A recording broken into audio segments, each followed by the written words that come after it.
Casimiro, at least hindi ako natulog. Alvarez may banat kay Tank Davis. Itong at pag-usapan natin, pero bago ang lahat, pakisubscribe po ng channel ko. Huwag niyo na rin kalimutan i-click ang notification bell para lagi kayong una sa balita. Pag-usapan nga po natin mga kaboxing, reaksyon ni Saul Canelo Alvarez sa naging laban po ni Gervonta Tank Davis at Lamont Roach Jr.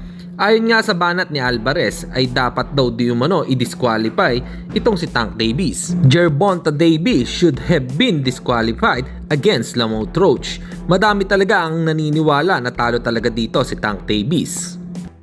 Samantalang may laban na nga ang ating kababayan na si Carl James Martin kontra kay Jose El General San Martin na magaganap sa Mandalay Bay, Las Vegas, USA sa March 22. Malapit na nga ito mga kaboxing, kaya suportahan natin ang ating pambato na magwagi sa kanyang laban. Good luck, Wonderboy! At sa kabilang balita naman tayo mga kaboxing, tila may mainit na sagot si Cuadrolas It's My Boy sa basher na pumuna sa kanya dahil sa mabagal daw di umano siyang sumuntok. Dito nga ay sinagot ito ni Cuadrolas It's My Boy na panigurado na madami talaga ang mapapareact sa sinabi niya dito.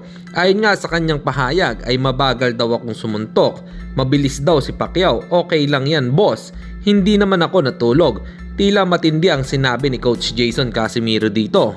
Kung matatandaan nyo mga kaboxing, ay napatulog nga ni Juan Manuel Marquez itong si pambansang kamao, Senator Manny Pacquiao noong nagkaharap nga po sila. Para sa inyo mga kaboxing, ano po opinion nyo rito? Comment lang kayo sa ibaba. Hanggang dito na lang muna ang ating balita. Dito na lang ang aking boxing news report. Babu!